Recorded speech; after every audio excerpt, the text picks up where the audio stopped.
Bon matin tout le monde, je suis bien contente de vous voir ici, présent un grand nombre pour entendre une conférence sur le droit de l'absence, donc c'est intéressant. Alors, et nous avons le grand plaisir de recevoir Maître Étienne Cloutier, qui est membre du barreau depuis 2015, qui a obtenu un baccalauréat en droit de l'Université de Montréal, et qui a exercé pendant 2 ans la fonction d'avocat recherchiste auprès de la Cour d'appel du Québec. Maître Cloutier complète en ce moment une maîtrise en droit à l'Université de Toronto et il va travailler comme clerc à la Cour d'appel fédérale pour la période 2018-2019, donc il va venir vivre à Ottawa, il vient de le dire. Et donc il va nous présenter cette conférence basée sur un article qu'il va publier bientôt dans la revue de droit de McGill, visant à offrir un portrait du développement du droit de l'absence au Québec. Donc un thème qu'il passionne et sur lequel il va maintenant nous faire sa présentation. Alors merci beaucoup d'avoir accepté notre invitation. Merci. Et sans plus tarder, je vous donne la parole. Gentil. Donc, bonjour à tous et à toutes. Merci d'être présents. Vous pardonnerez du mot à cette conférence sur l'absence. Merci à la faculté de m'inviter aujourd'hui, de me donner l'opportunité de vous entretenir sur un sujet qui, comme Margarita le mentionnait, qui me passionne. J'espère évidemment que vous allez apprendre quelque chose aujourd'hui sur ce pan assez méconnu du droit civil québécois. J'espère surtout que ce qui va être dit aujourd'hui va vous intéresser. Et je dois dire qu'à ce niveau, je n'ai relativement peu d'inquiétude, et ce n'est pas par manque d'humilité de ma part. Je n'ai en fait que très peu à y avoir. C'est que le sujet de l'absence en est un qui, depuis toujours, fascine. Et ce, tant en droit que dans les romans, dans la culture populaire. On peut penser notamment au colonel Chabert, dans le roman du même nom de Honoré de Balzac, qui est ressorti de la fosse commune où il avait été enterré par erreur pour retrouver son statut, sa femme. On peut penser sinon à Ulysse, le plus célèbre des absents, qui revient à Ithaque après un long périple en mer de 20 années pour retrouver Pénélope. Plus proche de nous dans la culture populaire, on peut penser à Jason Bourne dans la trilogie de la mémoire dans la peau. Donc, l'agent qui, suite à une opération manquée, disparaît pour seulement revenir plusieurs années plus tard. Donc, les exemples dans la littérature, dans la culture populaire ne manquent pas. On peut quand même se demander toutefois, en 2017, si l'institution de l'absence n'est pas un peu démodée, si elle n'est pas un peu archaïque et réservée en quelque sorte aux tragédies folkloriques de naufrage en mer. Et c'est l'impression que moi-même j'avais jusqu'à récemment. Par contre, quand on commence à réellement s'intéresser au sujet, quand on commence à regarder l'actualité sous la lunette du droit de l'absence, on se rend compte que c'est beaucoup plus utile et pertinent encore de nos jours qu'on pourrait le croire a priori. Comme de fait, l'actualité de cet été nous a offert quelques exemples de la pertinence moderne du droit de l'absence. On peut penser entre autres à la disparition d'une 60aine de personnes cet été des suites d'un incendie d'une tour à logement à Londres, ou encore d'une centaine d'autres suite à un éboulement dans le sud-ouest de la Chine. Dans de telles circonstances, les autorités sont bien souvent incapables d'identifier ou même de retrouver les dépouilles. Et de cette incapacité à retrouver les corps découle une incertitude. Incertitude à laquelle cherche à répondre le droit de l'absence. Incertitude que le droit de l'absence cherche à tempérer en quelque sorte, de par notamment la mise en place de mesures pour protéger les intérêts des disparus et à assurer que les obligations qu'ils pourraient avoir à l'égard de tiers font l'objet d'une attention particulière de la justice. C'est donc notamment face à de telles éventualités que le législateur québécois, loin d'abandonner l'institution de l'absence lors de l'adoption du Code civil du Québec, comme le recommandaient certains, la jugeant désuet, a plutôt décidé de conserver donc l'institution, mais de la moderniser et de la simplifier surtout. Ce que je vous propose aujourd'hui, c'est d'abord de retourner dans le temps et d'aller observer brièvement les premières manifestations de l'institution de l'absence en droit romain et sous l'ancien droit français. Seulement pour avoir une idée, en quelque sorte, là, de d'où nous vient cette institution. Par la suite, on va regarder le droit de l'absence sous le Code Napoléon, étant donné qu'il a eu une très forte influence sur le droit québécois de l'absence. Ensuite, plus proche de nous, on va retracer donc l'évolution du droit québécois à partir du Code civil du Bas-Canada jusqu'au Code civil du Québec de nos jours. À travers ce voyage dans le temps, ce que je veux vous montrer, c'est comment notre droit d'absence québécois est passé d'un modèle d'inspiration napoléonienne fondé sur le principe du maintien de l'incertitude absolue quant à l'existence de l'absent, à un modèle plutôt d'inspiration germanique qui va favoriser la certitude plutôt que le doute quant à l'existence de l'absent, et ce au moyen notamment de présomption de vie et de présomption de mort. On va aussi s'intéresser au pourquoi d'une telle transition dans notre droit. Donc, comme je le mentionnais, commençons par le droit romain. Ce qu'il faut savoir d'emblée sur le droit romain, c'est que malgré sa grande prévoyance, il ne contenait pas de corpus exhaustif, uniforme et complet de règles sur l'absence.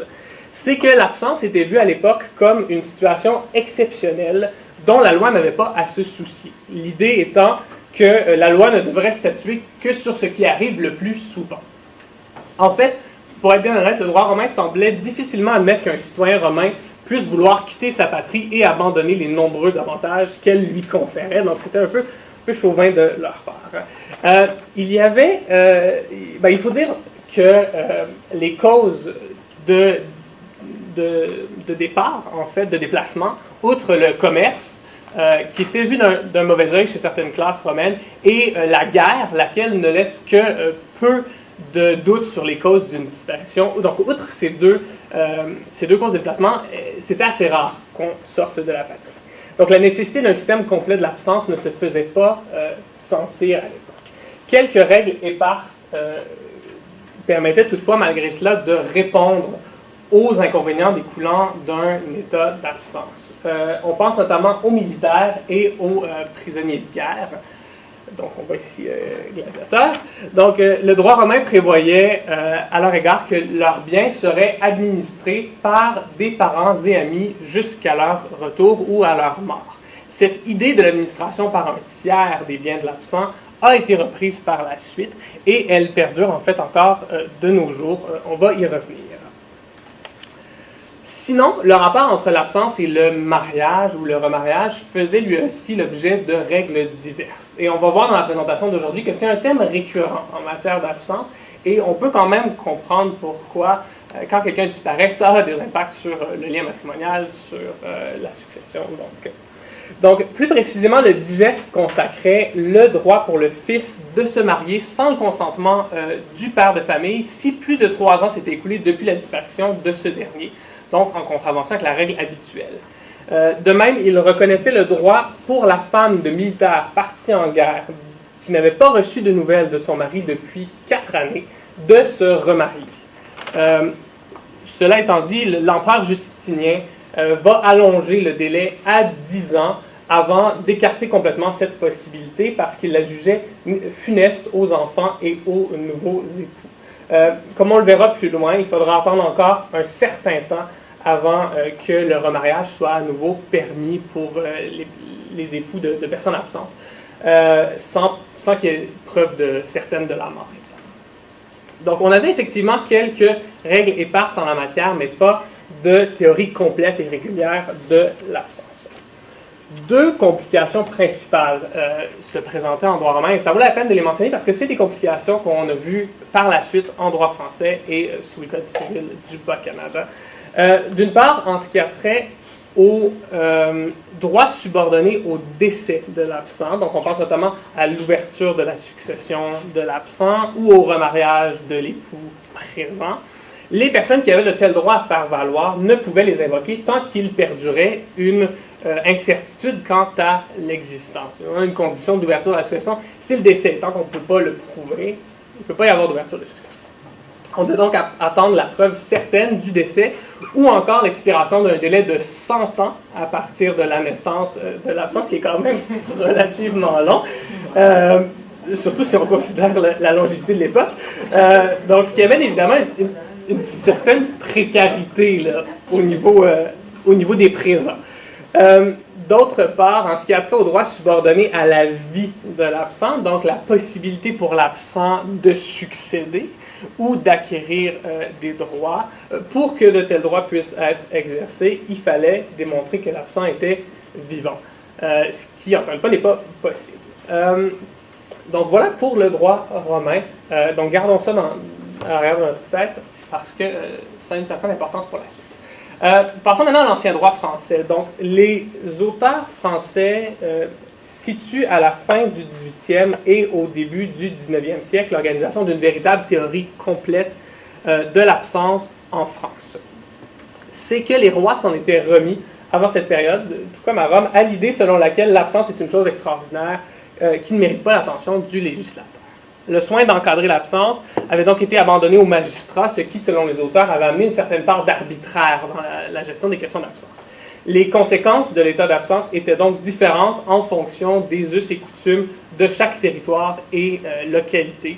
On ne pouvait donc en dégager aucune cohérence, aucune uniformité sur la question. L'ancien droit français était néanmoins beaucoup plus volubile que ne l'était le droit romain sur la question, et beaucoup a été repris lors de l'adoption du Code Napoléon. Donc, le titre des absents au Code Napoléon est présenté au Conseil d'État en 1801 pour être promulgué en 1803. Bien que, en fait, donc, comme je le mentionnais, avec le Code Napoléon, la France se dote de son premier système de loi uniforme et complet sur l'absence.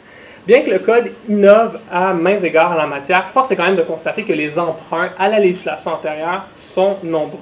La tâche des rédacteurs du Code était avant tout de trancher les controverses qui perduraient sous l'ancien droit français et de réorganiser le tout de manière cohérente et uniforme plutôt que de repartir à neuf. Quelques innovations se doivent toutefois d'être mentionnées.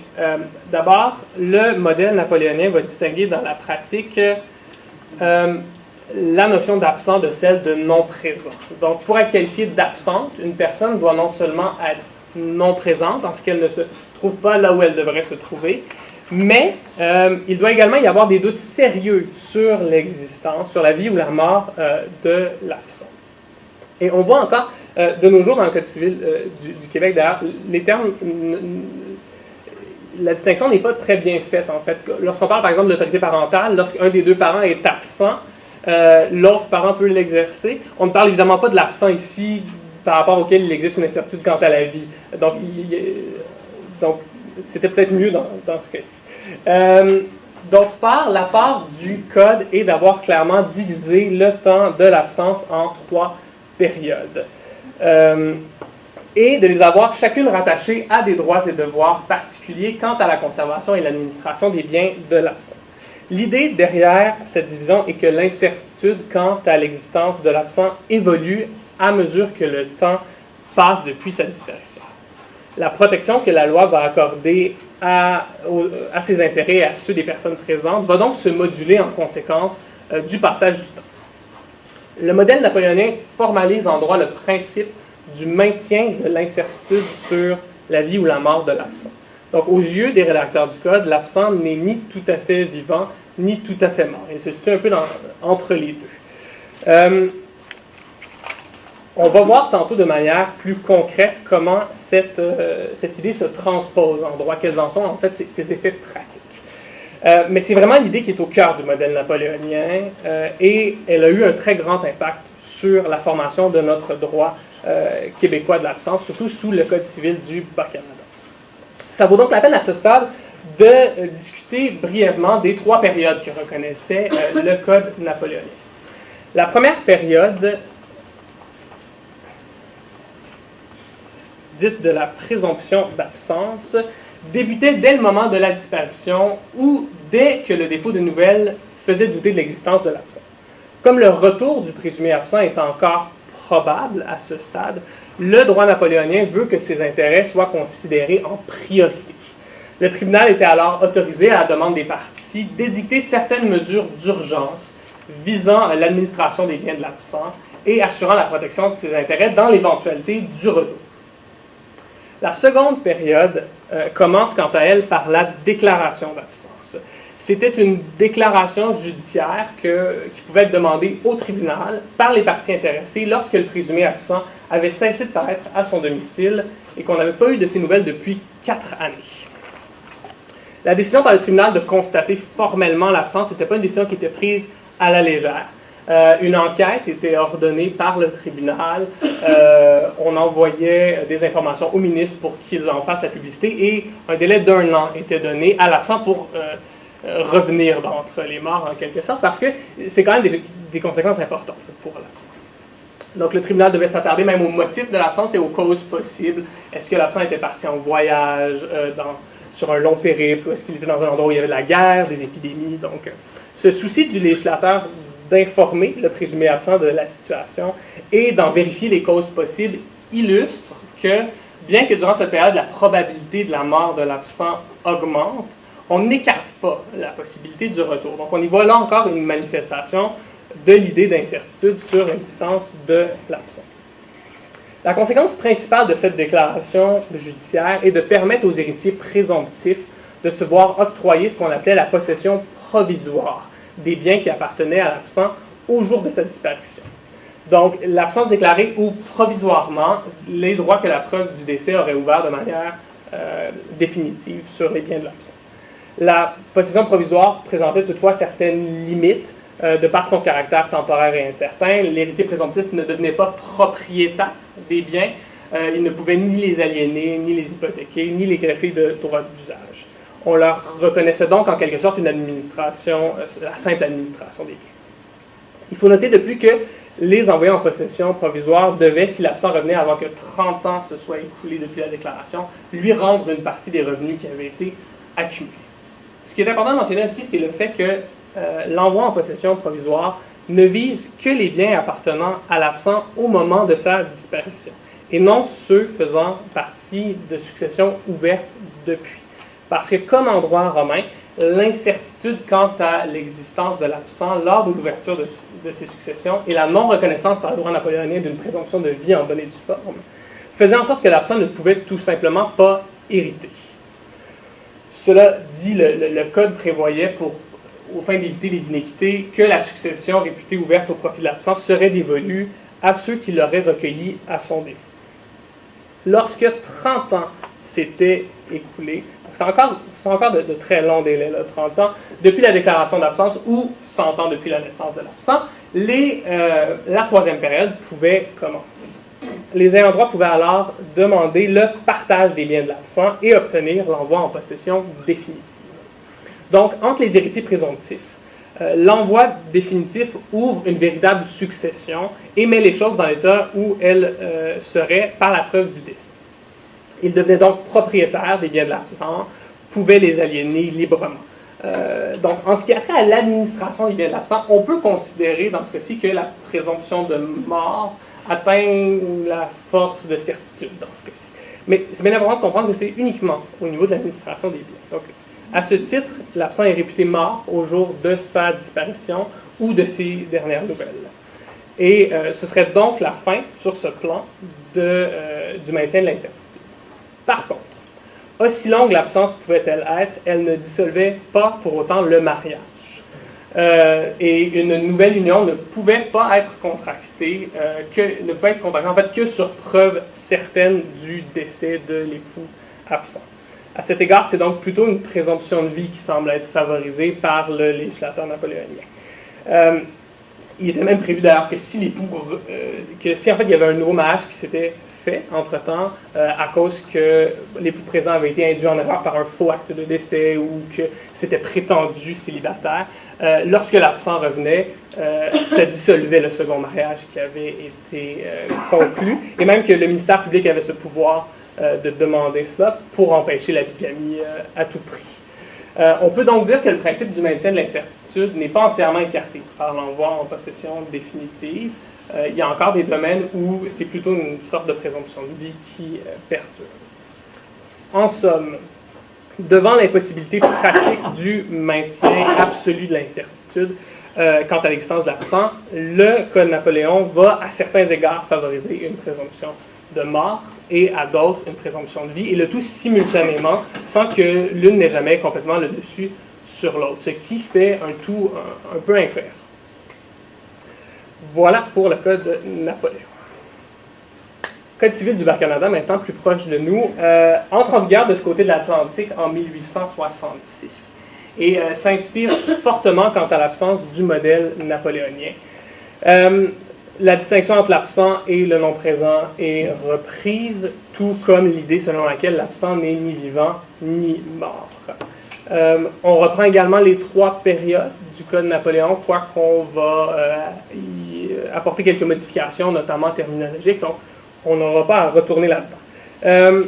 Le Code civil du Bas-Canada ne se distingue pas non plus en ce qui a trait de son homologue français, en ce qui a trait aux effets de l'absence sur l'exercice des droits subordonnés à la vie ou à la mort de l'absent, ou encore sur le lien de mariage.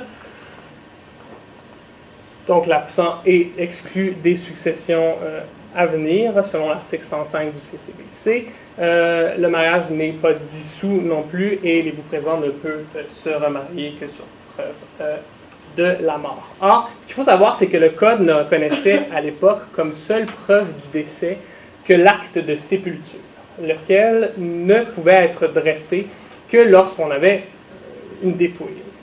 Ce qui, évidemment, comme on mentionne depuis tantôt, n'est pas possible dans un cas d'absence.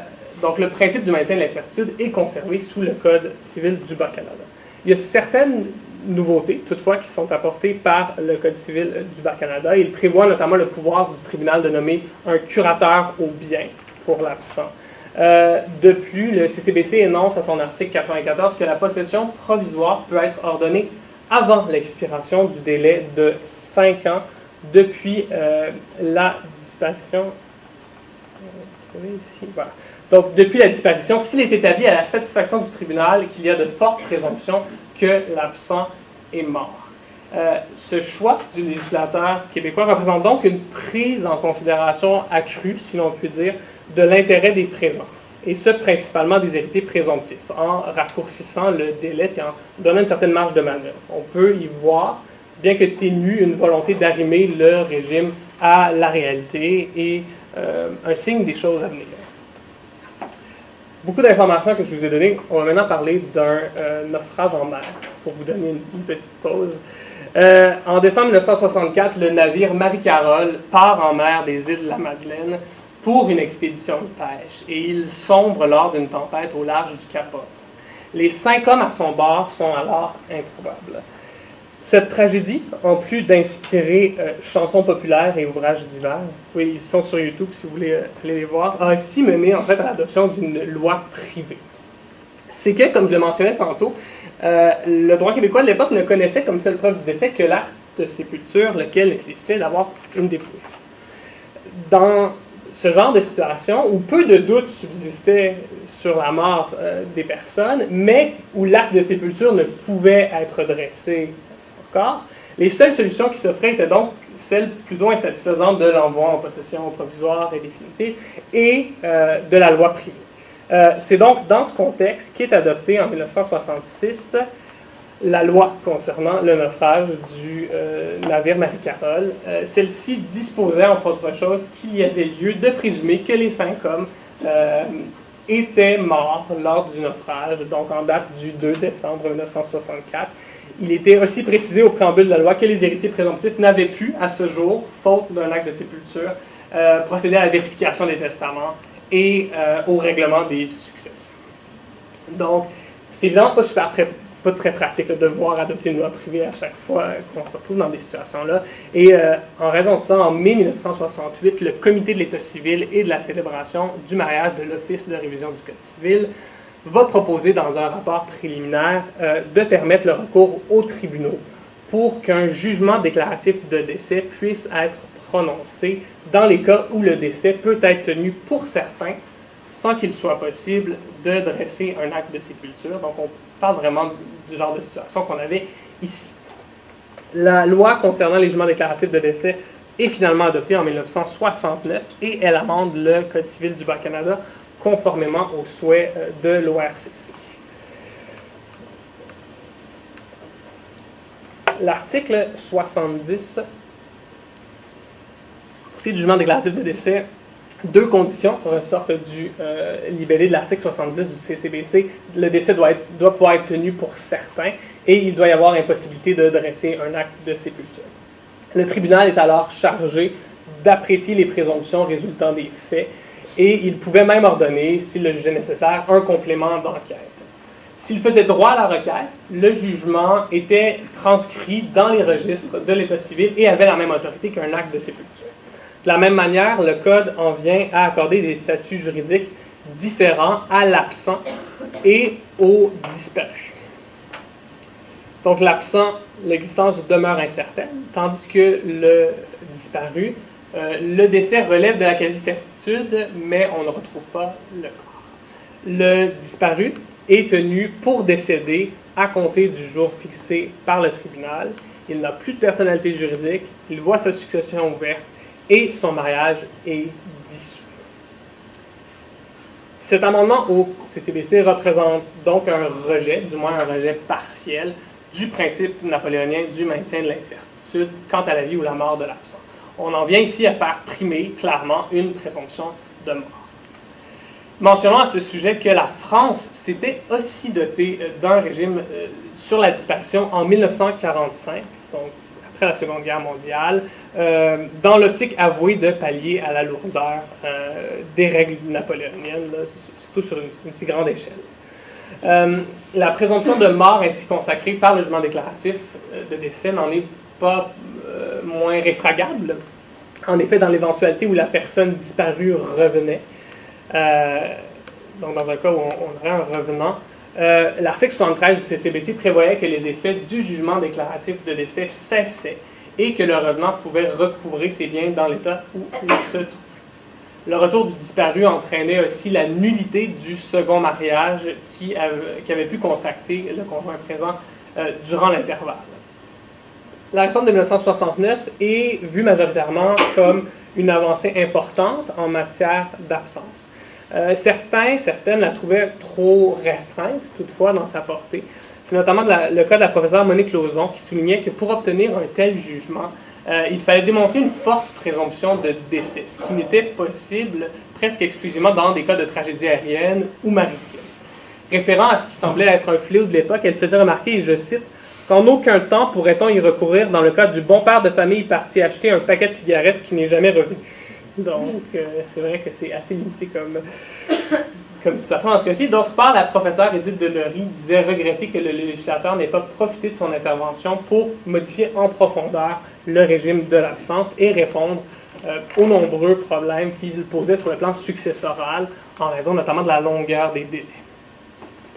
Comme on va le voir plus tard, ces doléances ont été entendues par le législateur québécois lors de l'adoption du Code civil du Québec. Avant de s'y attarder, un dernier amendement du CCBC mérite d'être mentionné, étant donné l'importance qu'il y a eu pour la réforme. En 1974, le législateur québécois procède à la modernisation et à la réorganisation des dispositions concernant le contrat d'assurance, qui a priori n'a pas de lien avec l'absence. Toutefois, l'article 25-29 du Code civil du Bas-Canada est adopté et il prévoit que le bénéficiaire de l'assurance vie souscrite par l'absent avant sa disparition peut obtenir du tribunal, après 7 ans d'absence, une déclaration de présomption de décès et en conséquence réclamer le versement du capital versé. En bref, par ces modifications au CCBC, le législateur ouvre les premières brèches dans le rempart du maintien de l'incertitude absolue quant à l'existence de l'absent et donne un aperçu, encore une fois, des choses à venir. Code civil du Québec, maintenant, donc notre droit actuel. En 1977, l'ORCC, que je mentionnais tantôt, publie son rapport sur le Code civil du Québec. Plusieurs modifications y sont proposées, notamment l'instauration d'une curatelle, l'institution d'une tutelle, à l'absent, plutôt qu'une simple curatelle au bien, et de remplacer la possession provisoire par le jugement déclaratif de décès, tout simplement. Une des principales modifications proposées par l'ORCC était que lorsque l'absence a duré pendant 7 années consécutives, donc on revoit le 7 ans de 25-29, qu'on pouvait obtenir un jugement déclaratif de décès. donc, on écarte la nécessité, au terme de ce décès, d'une preuve que le décès pouvait être tenu pour certain. Le simple écoulement du temps va suffire à cet égard dans le projet de l'ORCC.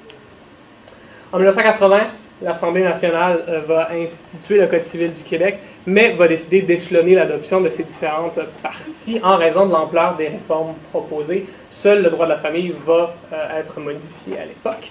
Entre le moment de la publication du rapport de l'ORCC et celui de l'adoption en bonne et due forme du Code civil en 1991, le gouvernement a poursuivi sa réflexion sur la réforme du droit civil et le projet de Code de l'ORCC ne va pas être adopté tel quel. Il va néanmoins servir de base à plusieurs des modifications.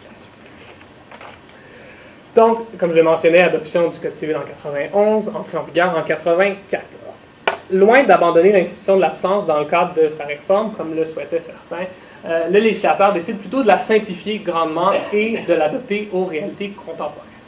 L'absence fait dorénavant l'objet d'un chapitre intitulé « De l'absence et du décès », lequel contient également les dispositions sur le jugement déclaratif de décès. La définition de la notion d'absent à l'article 84 demeure la même essentiellement que sous le droit antérieur. Donc, on a 3 conditions: domicile au Québec, disparition et incertitude quant à la vie de l'absent. Bien important de mentionner à ce niveau que la notion d'incertitude demeure donc, sous le nouveau régime, une condition essentielle de l'état d'absence. Elle le distingue encore de la non-présence, comme je le mentionnais tantôt. Le Code va toutefois aller à l'encontre du droit antérieur en ce qu'il ne maintient pas comme conséquence juridique de l'absence cette incertitude. En effet, le Code va complètement révolutionner le droit de l'absence en instituant à son article 85 une présomption de vie qui vaut pour les 7 ans suivant la disparition. Donc ici, on favorise la certitude. L'objet de l'article 85 est de pallier juridiquement, pendant cette période, à l'incertitude factuelle qui persiste quant à l'existence de l'absent et à préserver ses intérêts, toujours dans l'éventualité d'un retour. Cet objectif est assuré notamment par l'ouverture d'un régime de tutelle particulier en vertu de l'article 86, lequel permet, entre autres choses, que les obligations qu'il pouvait avoir à l'égard de tiers soient honorées pendant l'absence. Le tuteur a alors la simple administration des biens de l'absent. La présomption de vie de l'article 85 est une présomption simple, toutefois, qui peut être écartée par la preuve du décès de l'absent. Si, par exemple, la dépouille venait à être trouvée durant la période de 7 ans, un acte de décès pourrait tout simplement être dressé, comme c'est le cas habituellement, par le directeur de l'État civil, et ça renverserait évidemment la présomption. De même, l'article 92 du Code civil du Québec prévoit que 7 ans après la disparition, le jugement déclaratif de décès peut être prononcé. On voit aussi un vestige de la réforme Marie-Carole, la réforme de 1969.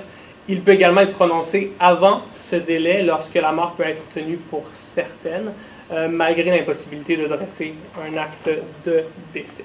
En ce qui a trait à ces cas, là, dans le second alinéa, c'est la preuve qui est exigée par le tribunal va évidemment porter sur les circonstances de la disparition et doit comporter des indices graves, précis et concordants permettant de conclure au décès.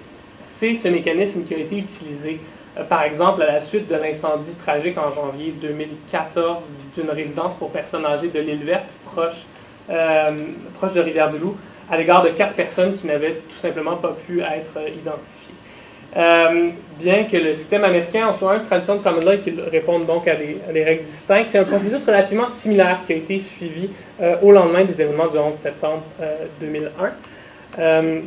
En effet, le New York Times rapportait environ 1 an après la tragédie que près de la moitié des victimes, soit quelques 1300 personnes, ont dû être déclarées décédées par voie judiciaire après que leur famille ait soumis suffisamment de preuves pour démontrer qu'ils étaient dans le bâtiment au moment de l'attentat et qu'ils n'avaient pas été revus depuis.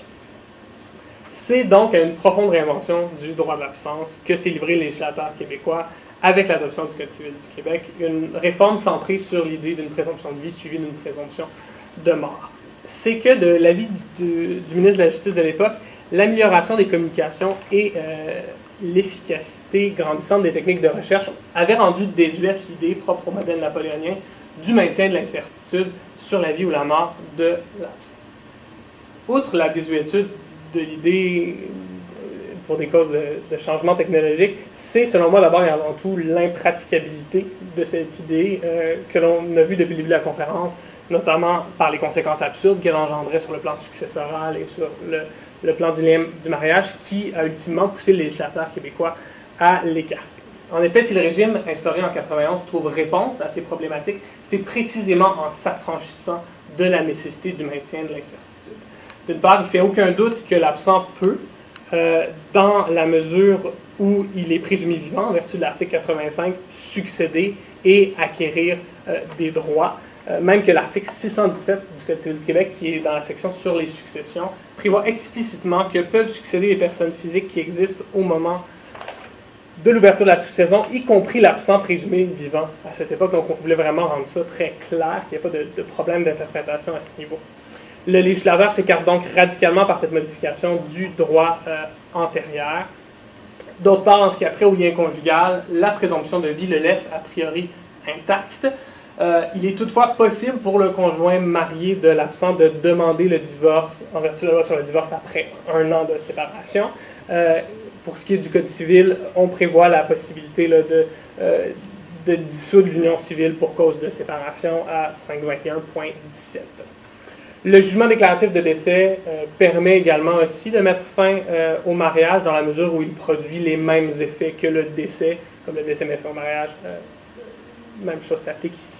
Il faut noter de plus que, et je pense que c'est une avancée, que le premier mariage va demeurer dissous malgré le retour de l'absent. Bien que ce changement de paradigme constitue indéniablement une innovation dans le droit québécois de l'absence, le modèle retenu par le législateur, soit celui d'une présomption de vie après un certain temps, suivi d'une présomption de mort, est loin d'être inédit en droit de l'absence. En fait, cette idée existe depuis longtemps dans le modèle germanique de l'absence, lequel a connu ses premiers balbutiements sous les codes civils prussiens de 1794 et autrichiens de 1811. À l'inverse du modèle napoléonien, le modèle germanique a toujours favorisé un système qui se prononce clairement sur la vie ou la mort de l'absent, qui insiste sur la certitude plutôt que le doute. Ce modèle prévoyait en effet que l'absent était présumé vivant tant que le décès n'était pas déclaré et qu'il pouvait donc acquérir des droits durant cette période. Il instituait aussi une véritable déclaration de mort qui est un peu à l'image d'un jugement déclaratif de décès. Cela dit, le mariage n'était pas cependant dissous par cette déclaration, donc sur ce plan, on peut dire que les deux modèles étaient tout autant déficients. En somme, le système moderne de l'absence du Québec semble donc fortement inspiré du modèle germanique au détriment de ses origines napoléoniennes. Il est intéressant de noter à cet égard que le Québec n'est pas la seule juridiction à avoir opéré un tel tournant. La France, en fait, berceau du modèle napoléonien, a elle aussi opté pour un tournant dans cette direction en 1977. Le législateur a en effet remplacé le titre des absents du Code Napoléon par un régime semblable au régime germanique. Ce revirement rappelle aussi celui qu'ont connu d'autres pays européens, notamment l'Italie, la Suisse et l'Espagne. On peut se demander d'ailleurs si cette tendance européenne a une influence sur le législateur québécois. À ce niveau, il n'y a pas moyen d'être certain, mais ça vaut la peine de mentionner que le Comité du droit des personnes et de la famille a produit, dans le cadre de ses travaux sur la réforme du droit civil, un rapport portant notamment sur le droit de l'absence en Espagne et en Suisse, où ce changement avait été opéré. On peut donc imaginer que le législateur québécois s'en serait inspiré dans une certaine mesure. Pour conclure, dans une ère où les catastrophes naturelles sont, en raison de l'activité humaine, toujours plus fréquentes et plus meurtrières, et où les disparitions forcées sont monnaie courante dans certains coins du globe, le droit de l'absence demeure la seule institution à même présentement de régir la situation de tous ces disparus et de tempérer un tant soit peu l'incertitude qui pèse sur leur existence. Comme on l'a vu, c'est une institution qui a beaucoup connu de changements au fil du temps et qui s'est grandement bonifiée depuis le droit romain et l'ancien droit français. De quelques règles éparses et contradictoires, le droit de l'absence est devenu, entre les mains des rédacteurs du Code Napoléon, un complexe échafaudage législatif en 3 périodes, chacune délimitée et rattachée à des droits et obligations, un corpus exhaustif centré sur l'idée d'incertitude et assurant en tout temps une balance entre les intérêts des présents et des absents. Le Code civil du Bas-Canada a par la suite repris plusieurs de ces règles, en a écarté certaines et en a ajouté d'autres pour ainsi l'adapter, l'institution, à la réalité contemporaine et au contexte canadien. Le Code civil du Québec a enfin opéré un changement de paradigme en la matière, en assurant la transition entre un système ancré dans la tradition napoléonienne à un où l'inspiration germanique va primer d'un modèle fondé sur l'incertitude à un fondé sur la certitude. En plus de suivre le développement technologique de l'époque, le Code met ainsi de côté les conséquences absurdes de l'ancien modèle, tant sur le plan successoral que matrimonial. Cela ne signifie pas pour autant que l'institution, dans sa forme actuelle, est parfaite, qu'elle a atteint son plein potentiel. Des améliorations pourraient encore la rendre plus simple, efficace et représentative de la réalité contemporaine. La création par le législateur québécois en 2013 d'une déclaration administrative de décès, laquelle facilite l'établissement du décès d'une personne disparue lorsque la responsabilité criminelle d'un tiers est démontrée, est un bon exemple en la matière. Elle simplifie la procédure par rapport à un jugement déclaratif de décès et évite qu'un tribunal ait à se prononcer 2 fois sur le même décès dans le cadre d'un procès criminel et dans le cadre d'un jugement déclaratif de décès. Donc, peut-être qu'une avenue intéressante pour le futur réside peut-être justement dans, comme en beaucoup d'autres matières, une déjudiciarisation de l'institution. On peut d'ailleurs se demander aussi si on a encore nécessité d'un jugement déclaratif de décès au bout de 7 ans, si on ne pourrait pas confier aux acteurs de l'État civil cette tâche qui est essentiellement une tâche comptable dans un contexte où on connaît un engagement des tribunaux et où plusieurs tâches qui étaient historiquement données aux judiciaires sont maintenant données à l'État. La question se pose. Ce qui est certain, c'est que tout comme l'absence n'a pas fini de fasciner, et ce tant dans les livres de droit que dans les romans, le corpus juridique mis en place pour l'encadrer n'a pas fini d'évoluer. Quoique la prochaine réforme en la matière se fera probablement attendre encore un peu, espérons simplement que, à l'instar de Pénélope, on n'ait pas à l'attendre encore 20 ans pour l'avoir. Voilà, merci de votre temps.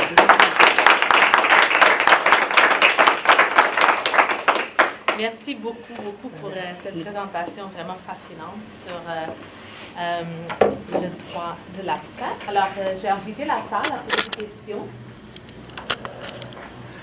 Qui veut briser la glace? C'est beaucoup d'informations.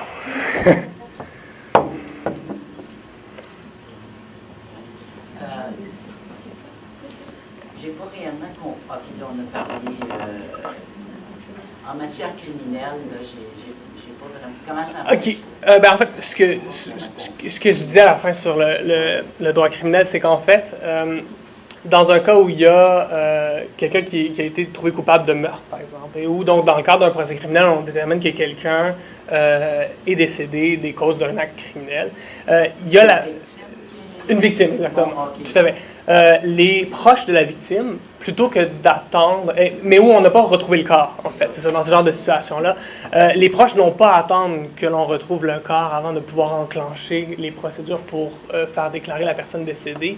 On peut tout simplement se présenter aux acteurs de l'État civil et demander une déclaration administrative de décès. Parce que sinon, il faudrait aller devant le tribunal, aller à la Cour supérieure, demander un jugement déclaratif de décès. C'est des coûts, c'est des délais. Donc ici, on rend ça administratif et donc ça simplifie un peu la procédure à ce niveau. Est-ce que ça répond à votre question? Okay, c'est un meurtre sans victime. Exactement, okay, bon. Exactement, tout à fait. Tout à fait. J'aurais dû le préciser. Merci de la question.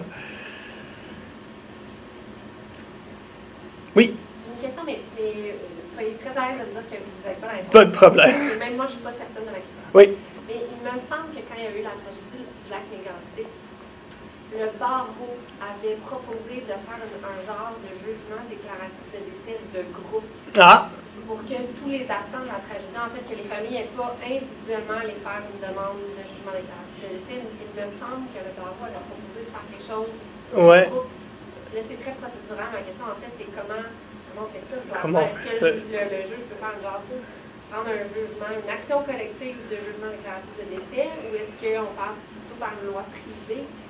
C'est une excellente question. Je n'ai effectivement pas de réponse directe. Dans le cas de l'île verte, il y avait seulement 4 personnes, donc peut-être que ça ne s'est pas posé à cause de ça, parce que, bon, 4, ça se fait assez bien.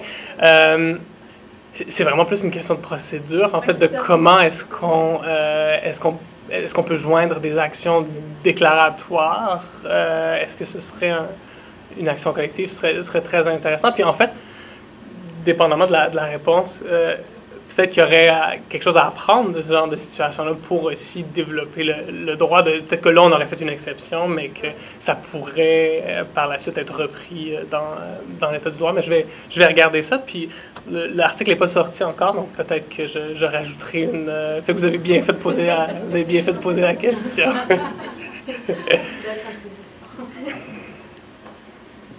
D'autres questions? Moi, bon, c'est vraiment pas mon domaine du tout, alors, mais si vous pourriez revenir sur la différence entre absence et disparition, surtout dans un contexte de la disparition, bien quand même, si j'ai bien compris, un des trois éléments qui doivent être présents. Donc, si vous pouvez... Oui, c'est très facile et j'essaie le plus possible de ne pas parler de disparition, mais bon, il y a une question terminologique. Si on parle de disparition en termes juridiques, on va vraiment parler donc du jugement déclaratif de décès. Donc la personne est, on dit disparue, mais en fait la personne est déclarée morte en réalité. Donc factuellement, c'est vrai qu'il faut une disparition pour être un absent, mais ça ne fait pas de nous un disparu au sens juridique. Ça a été, je vous dirais, ça a été un des casse-têtes en écrivant l'article, parce que je parlais beaucoup de disparus au début, puis là, pour pas confondre, il a fallu que je change l'utilisation. Donc, c'est une bonne question. Donc, comme je dis, factuellement, il faut une disparition pour être absent. C'est pas le statut de disparu. Exactement. Exactement. Peut-être qu'on devrait juste trouver un autre mot que disparu. C'est probablement ce qu'on devrait faire. Sinon, en fait, il y a une autre question dont j'ai pas discuté, qui est le délai de 7 ans. Pourquoi le délai de 7 ans? Le rapport de l'ORCC, en fait, qui proposait aussi le délai de 7 ans, précisait que, étant donné la vitesse des communications à l'époque, ce délai paraissait d'une durée suffisante pour présumer que la personne dont on n'a pas de nouvelles est décédée. D'ailleurs, c'est intéressant parce que c'était aussi pareil qu'au bout de 7 ans, on pouvait se remarier. Au niveau du droit criminel, si l'on se remariait, ce n'était pas de la bigamie. Et donc, il y a peut-être aussi eu une influence de vouloir l'arrimer au code criminel sur le 7 ans.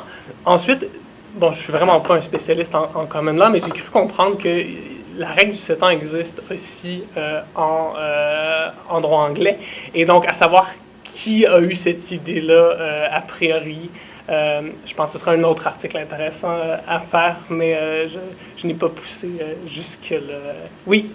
Je me demandais si à travers votre analyse de l'évolution du droit de l'absent, oui.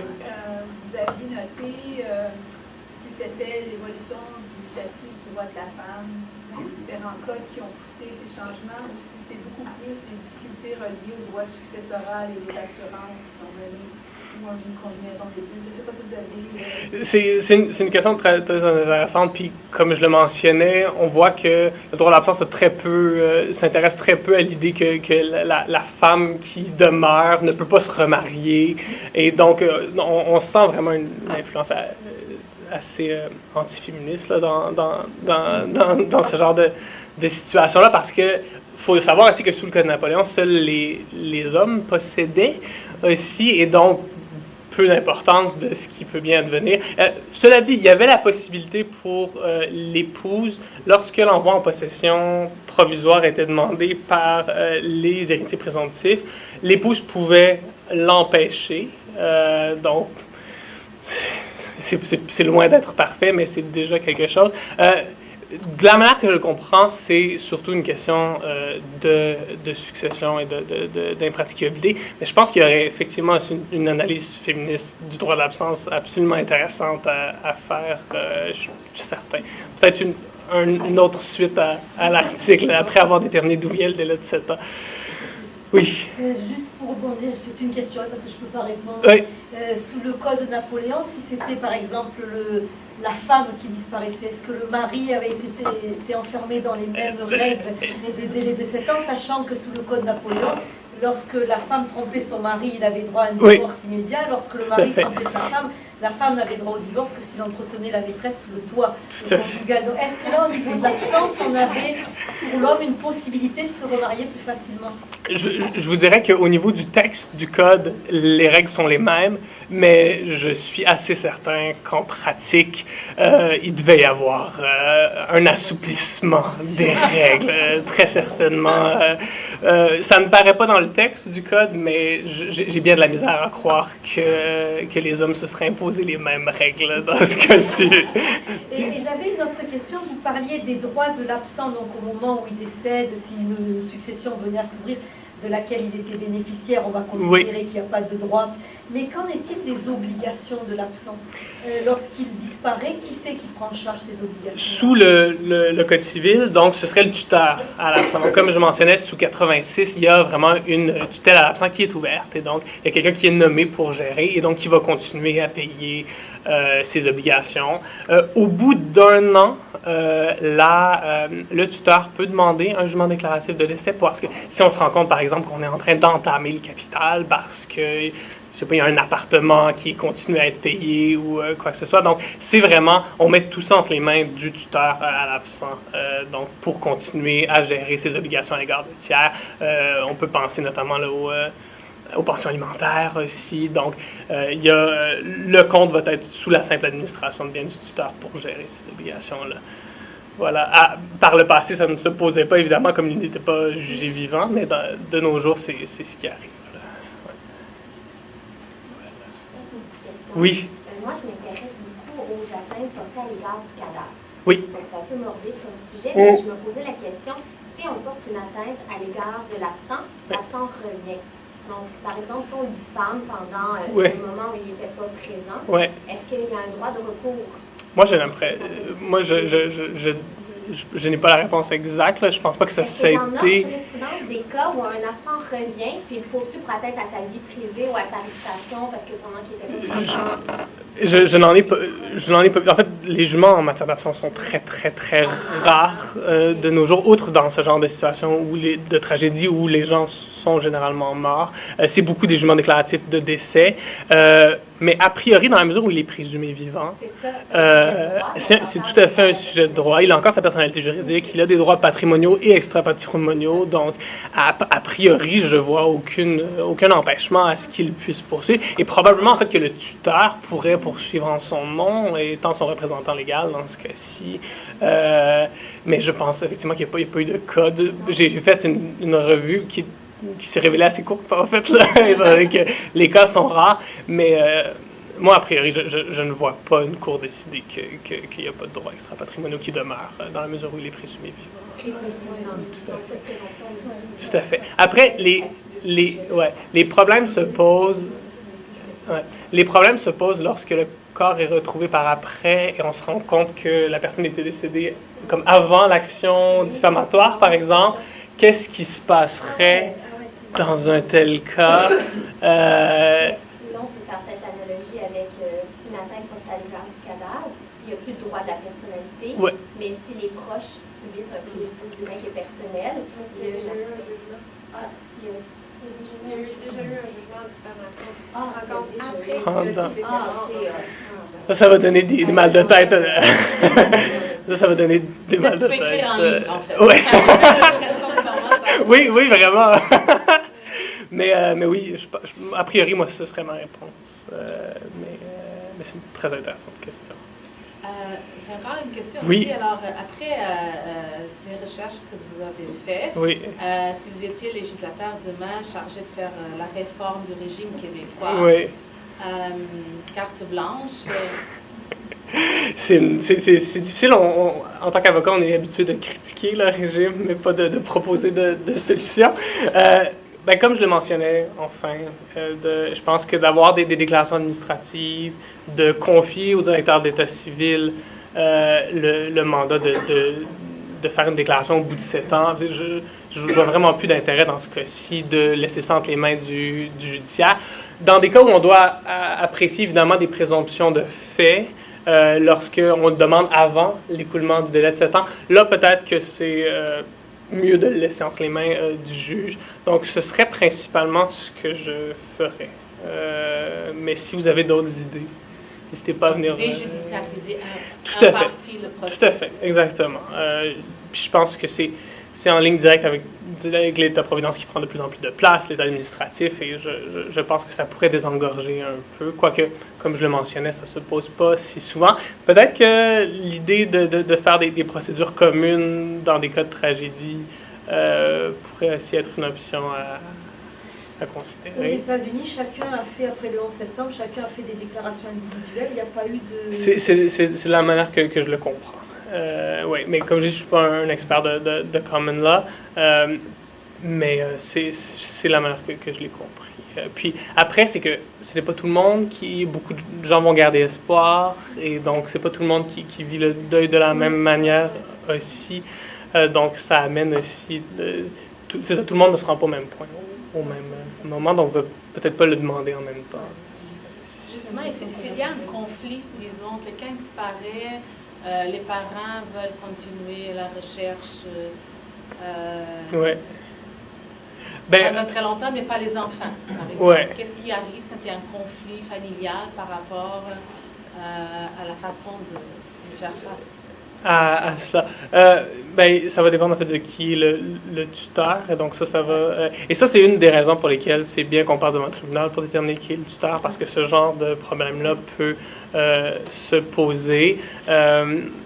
Probablement qu'il y aurait peut-être une réticence dans une telle situation à le déclarer avant les 7 ans, parce que dans la mesure où pendant les 7 années, il est présumé vivant, ça ne cause pas de problème ni à l'un ni à l'autre. Mais oui, ça ne doit pas être des situations plaisantes, et je pense que ça retombe sur qui est le tuteur et qui est en charge de prendre la décision. D'autres questions? Non? Tout le monde est satisfait de connaissances sur l'absent? Alors, un grand merci encore une fois. Merci à vous. Merci à vous. Ah, c'était pas nécessaire. De votre passage ici. Merci infiniment. Merci d'être venu pour vrai.